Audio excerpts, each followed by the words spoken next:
Some men buy sports cars when their marriage starts falling apart. I check credit card statements. Less fun, but infinitely more revealing. My name is Grant Halston, and at 48, I've learned that the devil isn't in the details. He's in the American Express itemized billing. 3 months ago, I was a reasonably content tax consultant with a wife who claimed to love me and friends who actually seemed to enjoy my company. Today, I'm sitting in my home office at 2 a.m, staring at receipts that tell a story I never wanted to read. The first red flag wasn't dramatic. Elise, my wife of 15 years, started having what she called inspiration dinners. As a graphic designer, she'd always been creative, but suddenly she needed artistic stimulation 3 nights a week at restaurants I couldn't pronounce, wearing dresses I didn't recognize. "Don't wait up, honey," became her favorite phrase, usually delivered with a kiss that felt more like a period than a comma. The second red flag was her phone. Elise used to leave it everywhere: counters, car seats, charging stations. Now it lived in her purse, which lived attached to her hip like a designer tumor. When it buzzed, she'd smile in a way that made my stomach clench. But the third red flag? That was a receipt from the Beacon Hill Boutique Hotel. Lunch for 2, $347. On a Tuesday when she'd told me she was meeting a potential client at Panera. I'm methodical by nature. It's what makes me good at finding tax loopholes and, apparently, marriage loopholes too.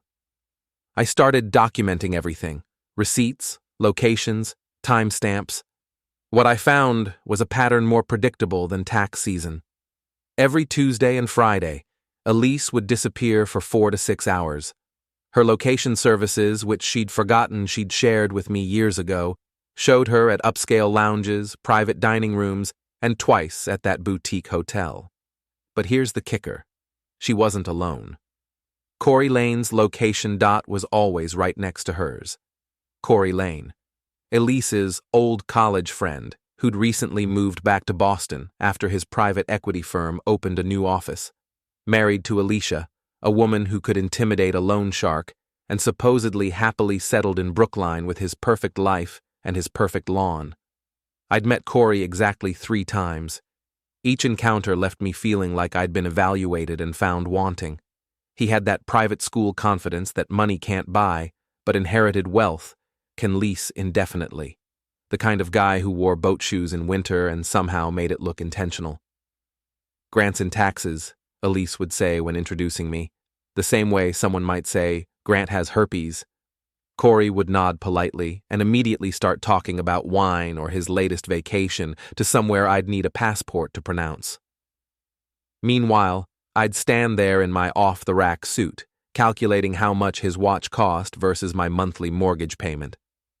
But now, staring at 3 months of evidence, I realized Cory had been calculating something else entirely.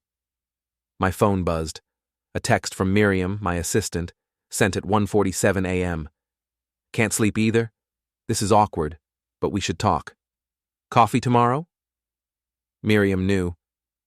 Somehow, my 20-something assistant with her purple hair and sarcastic commentary on corporate life had figured out what I'd been too stupid to see. Or maybe she'd seen it all along and was just waiting for me to catch up. I typed back, "Duncan on State Street, 7 a.m. Her response was immediate: "Bring tissues, and maybe whiskey." I closed my laptop and walked upstairs. Elise was asleep, or pretending to be, curled on her side of our king-sized bed. In the moonlight filtering through our bedroom windows, she looked like the woman I'd married. Soft brown hair, the small scar on her chin from a childhood bike accident, the freckle on her shoulder that I used to kiss every morning. When had I stopped kissing that freckle? When had she stopped caring if I did? I slipped into bed, careful not to wake her, and stared at the ceiling. Tomorrow, I'd get answers. Tomorrow, I'd figure out how to handle the fact that my marriage was apparently as fictional as my client's charitable deductions. But tonight, I'd lie here and pretend that the woman next to me wasn't texting another man about how much she wished I was different. The last thing I saw before falling asleep was Elise's phone lighting up on her nightstand. Even face down, the glow was unmistakable. At 3:17 a.m., someone was thinking about my wife, and it sure as hell wasn't me. Dunkin' Donuts at 7 in the morning is purgatory with caffeine. The fluorescent lights make everyone look like they're fading, the coffee tastes like regret, and the clientele consists entirely of people who've made questionable life choices. In other words, it was the perfect place for Miriam to destroy what was left of my illusions. She was already there when I arrived, hunched over a laptop in the corner booth, wearing a black hoodie that made her look like a hacker in a bad movie. Her purple hair was pulled back in a messy bun, and she had that particular expression that meant someone was about to get bad news delivered with surgical precision. "You look like shit," she said without looking up. "Good morning to you too." I slid into the booth across from her. "What's so urgent that we're meeting at dawn like drug dealers?" Miriam finally looked at me, and I saw something in her eyes I'd never seen before. Pity. "Grant, I need to tell you something, and you're going to hate it. If this is about the Henderson account, it's about Elise." The words hung in the air like smoke. I felt my stomach drop even though I'd known this was coming. "What about her?" Miriam turned her laptop around. On the screen was a Facebook page I didn't recognize, some trendy wine bar in Back Bay. The photo was from last Tuesday night, Elise laughing at something off camera, wearing the blue dress I'd complimented her on that morning. She looked radiant, happy, in a way I hadn't seen in months. "Keep scrolling," Miriam said quietly. I scrolled. More photos from the same night. Elise with a group of people I didn't recognize. Elise raising a toast. And then, in the background of the last photo, barely visible but unmistakably there, Cory Lane, his hand resting on the small of her back. "How did you find this?" Instagram led to Facebook, led to the wine bar's event page. They post photos from their exclusive tastings. Miriam's voice was gentle but relentless. "Grant, there are photos going back 2 months. Same people, same setup. It's not random." I stared at the screen until the images blurred.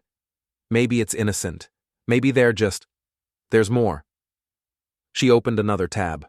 This one was harder to look at. A text message thread screenshot, posted by someone named Jessica, in what appeared to be a private group chat. "Jessica works at Elise's design firm," Miriam explained. "She posted this in a group for graphic designers. I have a friend who's in it." The messages were from Elise's phone, based on the blue text bubbles. He has no idea. Grant's so buried in his spreadsheets, I could probably bring Cory home for dinner, and he'd just ask him about quarterly projections.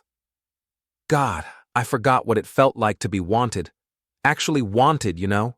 Not just convenient. "Cory says he's going to leave Alicia after the holidays. We're going to do this right." I read the messages 3 times before their meaning sank in. Then I read them again, because surely I was misunderstanding something fundamental about my own life. When were these sent? Last week. I closed the laptop and leaned back against the vinyl booth. The fluorescent light above us flickered, casting intermittent shadows across the table. Somewhere behind me, a coffee machine hissed like an angry cat. "How long have you known?" Miriam fidgeted with her coffee cup. "I suspected something was off about a month ago. You've been different at work, distracted, asking weird questions about marriage law. And then Elise called the office looking for you last Tuesday, but you were in meetings all day. When I told her that, she got flustered and hung up quick. So you decided to investigate my personal life?" "I decided to watch out for my boss, who's been nothing but decent to me for 3 years. Her voice sharpened. "Look, I know this sucks. I know you probably want to shoot the messenger right now. But you needed to know." She was right, of course. I did want to shoot the messenger. I wanted to flip the table, storm out, and pretend this conversation never happened.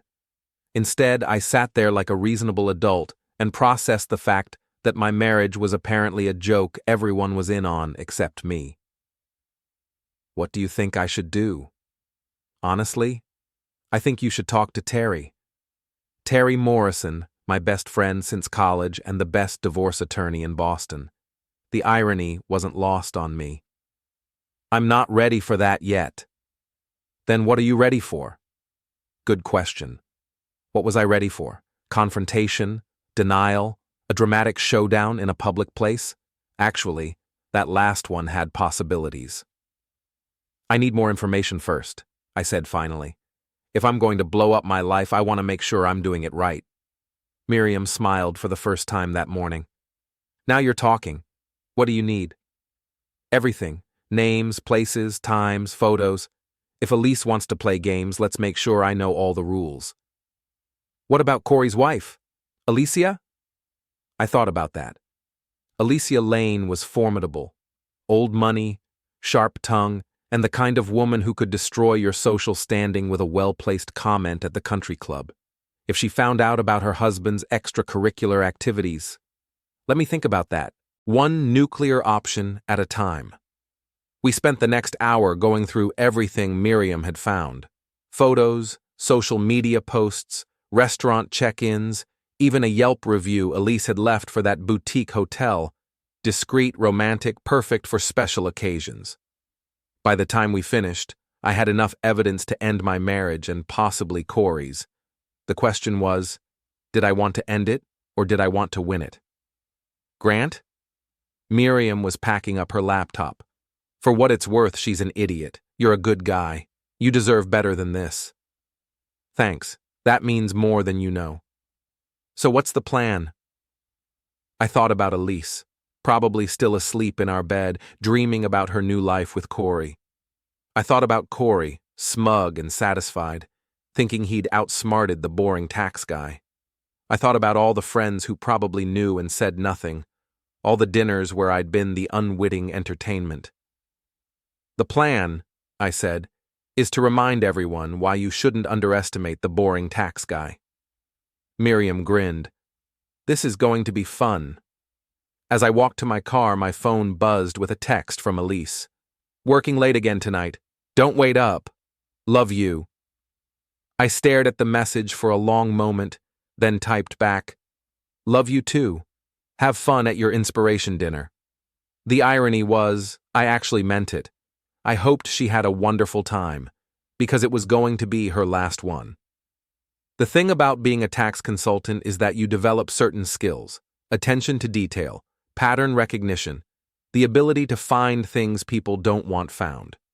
These skills, it turns out, are remarkably transferable to investigating your wife's affair. Over the next 2 weeks, I became a forensic accountant of my own marriage.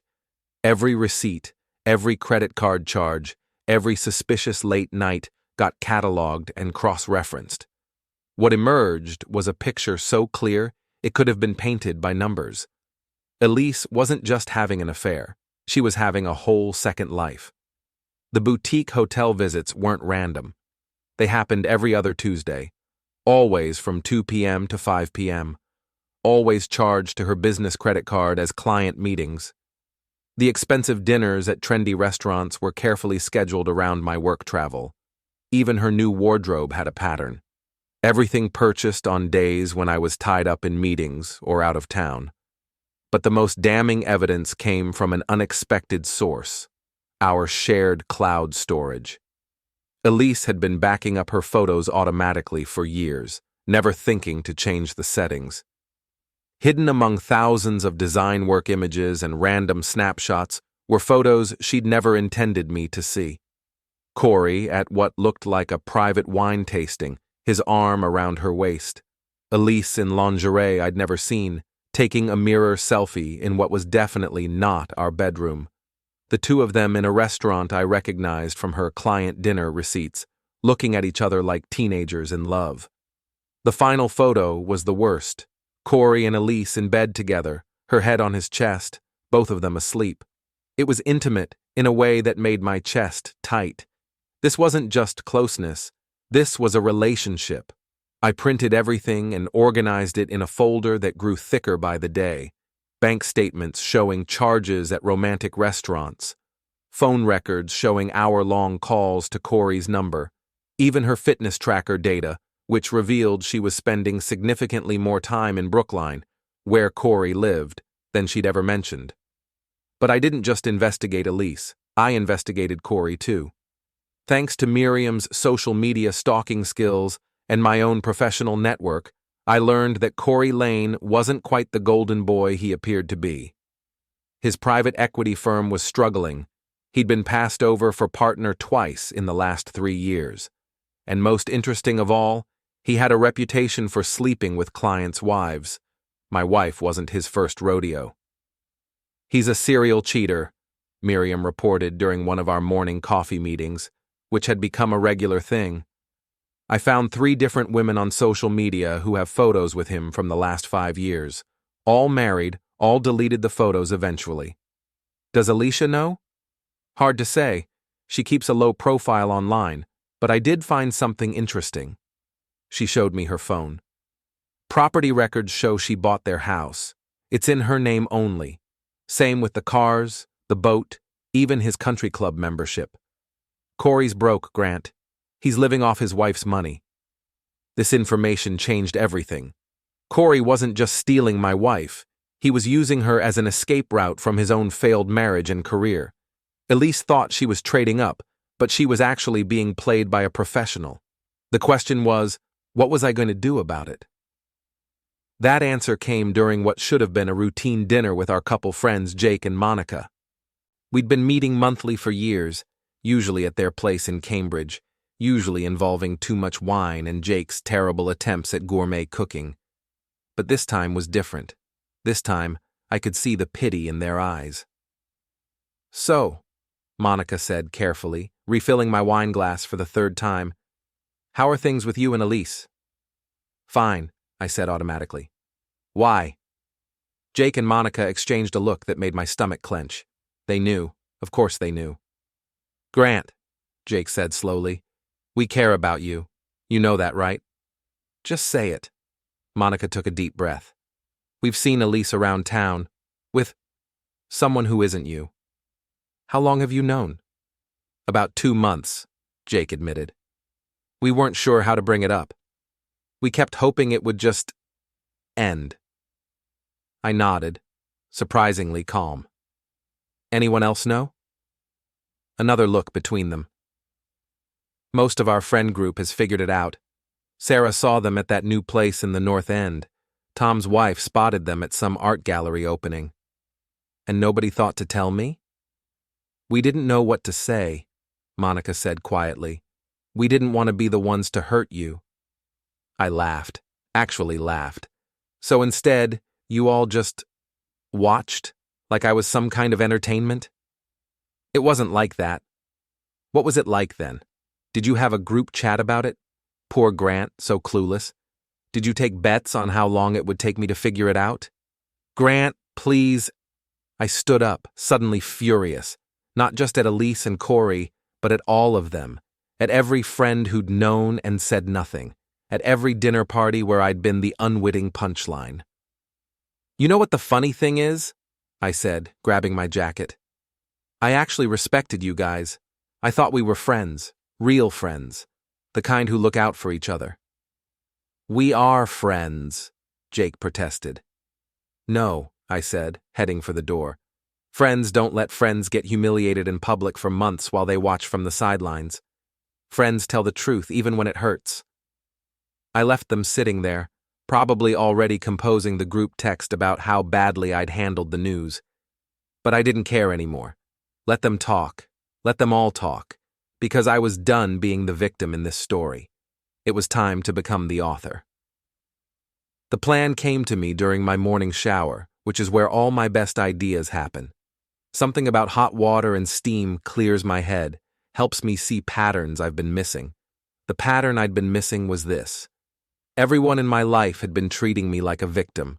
Poor Grant, so clueless. Poor Grant getting cheated on. Poor Grant, the last to know. But I wasn't a victim. I was a tax consultant with 15 years of experience finding hidden assets and buried secrets. I was methodical, patient, and very good at documentation. and now I was motivated. If Elise wanted to play games, I'd show her how a professional plays games. The first step was talking to Terry.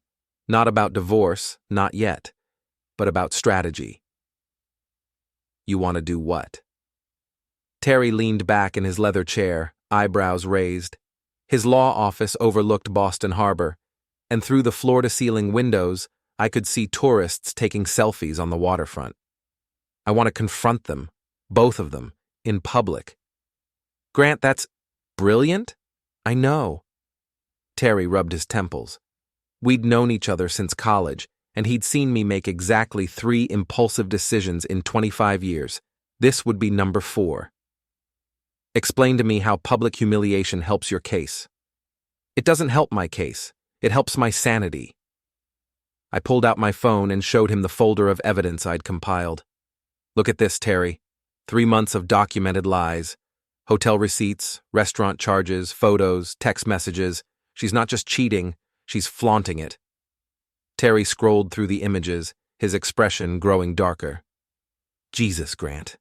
This is comprehensive? Devastating. You could take her for everything. I don't want everything. I want her to understand that actions have consequences. And Cory? I smiled, and Terry actually flinched. Cory's going to learn that you don't mess with other people's lives without expecting some mess in return. What about Alicia? That was the wild card. Alicia Lane was formidable, connected, and had enough money to make both Cory and Elise disappear if she wanted to. But she was also being cheated on, just like me. I think Alicia and I might have more in common than anyone realizes. Terry was quiet for a long moment, studying me like I was a legal brief with missing pages. You're sure about this? Once you detonate this bomb, there's no putting the pieces back together. The pieces are already scattered, Terry. I'm just making sure everyone can see them. The confrontation required timing, location, and audience. I chose Mistral, the upscale French restaurant where Elise and Cory had their regular Tuesday night inspiration dinners. I made a reservation for 4 people under my name, then sent carefully crafted text messages. To Elise. Change of plans tonight. Meet me at Mistral at 7 p.m. I have a surprise. To Cory. We need to talk. Mistral 7 p.m. Come alone. To Alicia. I believe our spouses are having dinner together tonight. Would you like to join me for dessert? Only Alicia responded. I'll be there at 7:30. This should be interesting. I arrived early and requested a table with a clear view of the entrance. Mistral was exactly the kind of place Elise loved. Dim lighting, expensive wine, the kind of atmosphere that made ordinary conversations feel important. It was also the kind of place where a scene would be remembered. Elise arrived first, looking confused but beautiful in the black dress I'd bought her for our anniversary. She spotted me and waved, then froze when she saw Cory walking through the door behind her. I watched them have a hurried conversation near the hostess station. Elise gesturing frantically, Cory looking around like he was planning an escape route. Finally, they approached my table together, both trying to look casual. Grant, Elise said, sliding into the chair across from me. What's this about? Sit down, Cory, I said pleasantly. We're waiting for one more person. Cory remained standing. I think there's been some misunderstanding. The only misunderstanding, I said, is that you both thought I was stupid. Elise went pale. Grant, I don't know what you think. I think you've been sleeping with my wife, I said to Cory, loud enough that the couple at the next table looked over. And I think you've been lying to me for 3 months, I said to Elise. Keep your voice down, Cory hissed, finally sitting. Why? Afraid someone might hear? Afraid it might get back to your wife? As if summoned, Alicia Lane appeared at our table. She was dressed for battle in a navy suit that probably cost more than my car, her silver hair pulled back in a chignon that could cut glass. Hello, darling, she said to Cory, her voice dripping ice. Fancy meeting you here. The look on Cory's face was worth every sleepless night I'd spent planning this moment. pure terror mixed with the dawning realization that his carefully constructed double life was about to collapse. "Alicia," he stammered, "what are you doing here?" "Having dinner with Grant. We have so much to discuss." She sat down next to me, smoothing her skirt. "Like the $50,000 you've spent on restaurants and hotels in the last 3 months. Money from our joint account, I might add." Elise looked like she was going to be sick. "This is all a misunderstanding." "Is it?" I pulled out my phone and placed it on the table. "Because I have photos that suggest otherwise." I swiped to the first image. Elise and Cory at this very restaurant 2 weeks ago, his hand on her thigh under the table. "That's from their social media," I explained to Alicia. "Apparently they tag their location everywhere they go." Swipe. The boutique hotel, Elise coming out of the elevator with her hair messed up and lipstick smudged. Security camera footage. Amazing what you can get with a public records request. Swipe. The bedroom photo, Elise and Cory asleep together. "And this one's from our shared cloud storage. She's been backing up her photos automatically for years." Alicia studied each image with the clinical detachment of a surgeon. Elise was crying now, mascara running down her cheeks. Cory looked like he was calculating the distance to the nearest exit. "How long?" Alicia asked quietly. 3 months that I can document," I said. "Probably longer." She nodded, then reached into her purse and pulled out a manila envelope. "Cory, these are divorce papers. I had them drawn up this afternoon after Grant called me." She slid the envelope across the table. "You have 24 hours to move out of my house. Your credit cards have been canceled. Your country club membership has been terminated. And your position at the firm will be reevaluated." "Alicia, please." "Shut up." Her voice could have frozen the wine. 25 years of marriage, and this is how you repay me? With some suburban housewife who thinks she's trading up? She turned to Elise, who was still crying. "Honey, let me give you some free advice. Cory doesn't leave his wives. He just finds new ones to play with until he gets bored. You're not special. You're just convenient." The restaurant had gone quiet around us. Other diners were pretending not to stare while obviously hanging on every word. The waitstaff had retreated to a safe distance, probably wondering if they should call security. I stood up, leaving a $100 bill on the table. "Elise, I'll be staying at Terry's tonight. We can discuss the details of our separation tomorrow." "Grant, wait." "No," I said, looking down at her tear-stained face. "I'm done waiting. I waited for you to be honest with me. I waited for you to respect our marriage. I waited for you to remember that I'm a human being who deserves better than this." I picked up my phone and the folder of evidence. "Enjoy your inspiration dinner, both of you." As I walked toward the exit, I heard Alicia's voice behind me. "The check is yours, darling. Consider it a divorce present." Outside, the October air was crisp and clean. I took a deep breath and realized something surprising. I felt better than I had in months. My marriage was over, but my life was just beginning. The next morning brought consequences like a New England thunderstorm, fast, furious, and impossible to ignore. I woke up on Terry's couch to 17 missed calls from Elise, 12 text messages ranging from apologetic to furious, and one voicemail that started with sobbing and ended with her calling me a vindictive asshole who ruined everything. The irony was not lost on me. "Coffee?" Terry emerged from his kitchen, fully dressed in a suit, despite it being Saturday morning. "You've got a busy day ahead." "Do I?" He handed me a mug and sat down across from me. "Elise called here at 6 a.m. crying. Then she called back at 6:30 screaming.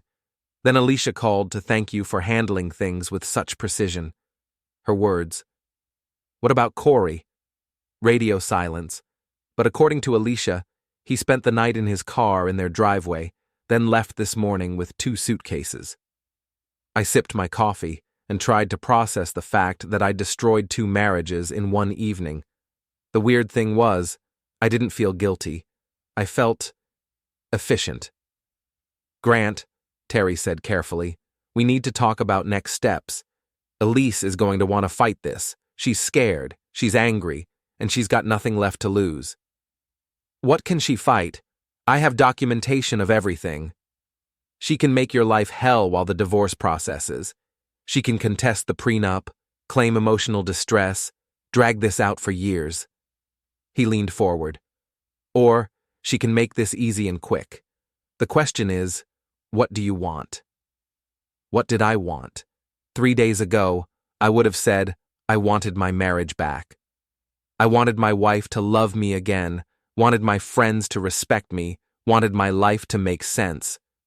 Now, I wanted something different entirely.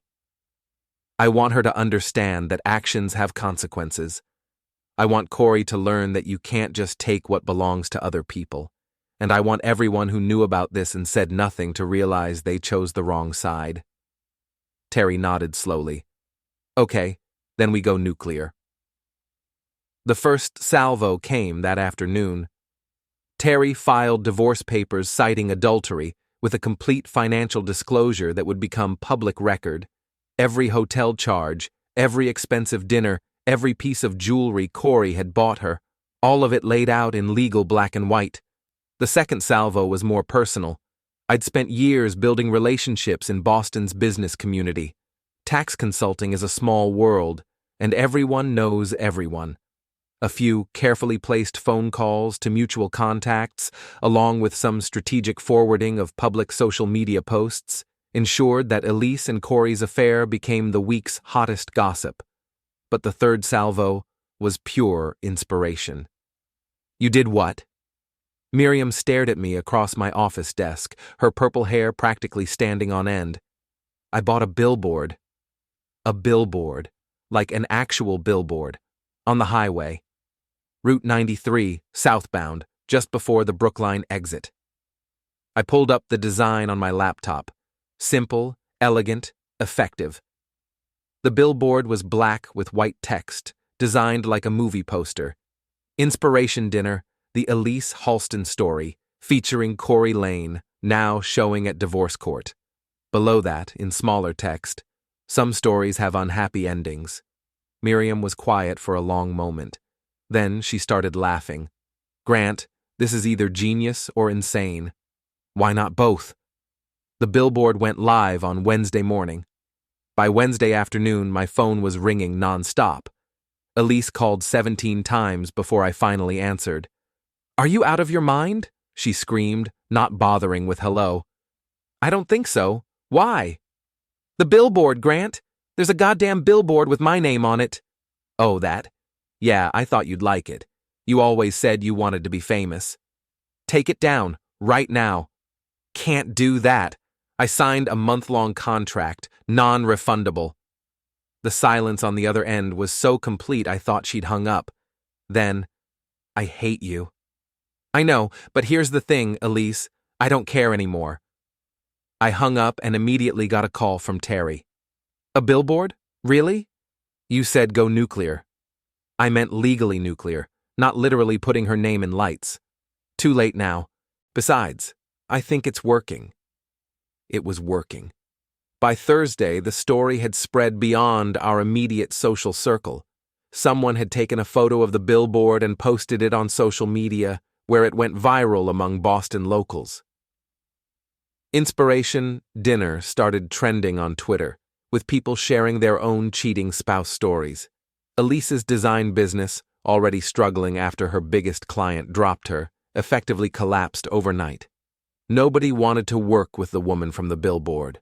Cory, meanwhile, had been asked to resign from his private equity firm after Alicia made some strategic phone calls to her well-connected friends. But the real satisfaction came Friday evening, when I ran into Jake and Monica at the grocery store. Grant, Monica said awkwardly, we saw the billboard. Did you? What did you think? Jake shifted uncomfortably. Look, maybe we should have told you sooner. Maybe? We should have told you, Monica corrected. We were wrong. We were cowards, and we let you get hurt when we could have prevented it. I studied their faces, seeing genuine remorse for the first time. You know what the worst part was? Not the cheating, not even the lying. It was realizing that people I trusted, people I considered family, watched me get humiliated and did nothing. "We're sorry," Jake said quietly. "I know you are. But sorry doesn't fix anything. Sorry doesn't give me back 3 months of my life, or my marriage, or my ability to trust my friends." I grabbed my shopping cart and started to walk away, then turned back. For what it's worth, I don't hate you guys. I'm just disappointed, and I think that's worse. As I drove home, to my empty house with Elise's belongings still scattered around like evidence of a life that used to exist, I felt something I hadn't expected. Peace. My marriage was over. Half my friends had revealed themselves to be cowards or worse. My wife was probably going to spend the next few months trying to destroy what was left of my reputation. But for the first time in years, I knew exactly where I stood with everyone in my life. No more wondering, no more second-guessing, no more pretending everything was fine when it clearly wasn't. The truth, it turned out, really did set you free, even when it hurt like hell. 3 weeks after the billboard went live, Elise made her final play. I was working late at the office, trying to catch up on the client work I'd been neglecting during my brief career as a public relations terrorist, when Miriam knocked on my door. "You need to see this," she said, holding up her phone. On the screen was a Facebook post from Elise, published an hour earlier to her public profile. "I want to tell my side of the story. Yes, I made mistakes. Yes, I hurt someone I loved. But what my husband has done to me, the public humiliation, the destruction of my career, the vindictive cruelty, is far worse than anything I did to him. I had an affair. He's having a revenge fantasy at my expense. I'm not the monster here." The post had 63 comments and counting, mostly from people I didn't recognize offering support and sympathy. Poor Elise, victim of her cruel husband's overreaction. Poor Elise, whose private mistakes had been made public without her consent. "She's good," Miriam said. "I'll give her that. She's managed to flip the narrative." I scrolled through the comments, recognizing a few names. Some of our mutual friends had liked the post. Monica had left a heart emoji. Even my own sister had commented, praying for healing for everyone involved. "She's not wrong, you know," I said finally. "What?" "What I did was cruel. It was vindictive. It was designed to hurt her as much as she hurt me." I handed the phone back to Miriam. "The question is, do I care?" I thought about it while driving home. Did I care that I'd become the villain in Elise's story? Did I care that half of Boston now saw me as either a folk hero or a psychopath, depending on their perspective? The answer, I realized, was no. I didn't care. But I did care about finishing what I'd started. The next morning I called the billboard company and purchased additional space, not for another attack, I was done with those, but for something different entirely. The new billboard went up on Monday, right next to the original. Same black background, same white text, but a different message. Elise is right. I am vindictive and cruel. I'm also methodical, patient, and very good at documentation. Some people cheat. Some people enable cheaters. Some people clean up the mess afterward. Choose wisely. Below that, the Grant Halston story, now showing everywhere. It was petty, immature, and completely unnecessary. It was also deeply satisfying. But the real finale came that Thursday, when I got a call from an unknown number. "Is this Grant Halston?" "Yes. This is Rebecca Chen from Channel 7 News. We'd like to do a story about your situation. The billboard war with your ex-wife has gotten a lot of attention, and we think our viewers would be interested in hearing both sides." A news story about my marriage, my divorce, my public humiliation of the woman I'd once loved. 3 months ago, the idea would have horrified me. Now? What kind of story? human interest, how social media and public shaming affect modern relationships, the ethics of revenge in the digital age. We'd want to interview both you and your wife, if possible. When? This weekend, if you're available. I thought about Elise, probably watching the news coverage of our billboard war and fading inside. I thought about Cory, who'd been laying low since losing his job and his marriage. I thought about all the friends who'd known and said nothing, who were now probably regretting their silence. I'll do it, I said, but I want final approval on how you edit my interview. That's not usually how. Those are my terms. There was a pause. We'll make it work. The interview took place in my office, with my wall of tax law books providing an appropriately boring backdrop. Rebecca Chen was younger than I'd expected, with the kind of sharp intelligence that made me understand why she'd become a reporter. So, she said, once the cameras were rolling, tell me about the billboards. The billboards were a response to betrayal. Not just my wife's betrayal, but the betrayal of friends who knew what was happening and chose to protect her instead of me. Some people would say your response was disproportionate. Some people would be right. But proportionate responses don't work when you're dealing with people who have no respect for boundaries or consequences. What did you hope to accomplish? I thought about that question for a long moment. I wanted everyone to understand that I'm not a victim. I'm not someone you can lie to, cheat on, or ignore without consequences. I'm someone who fights back. And now, do you regret anything?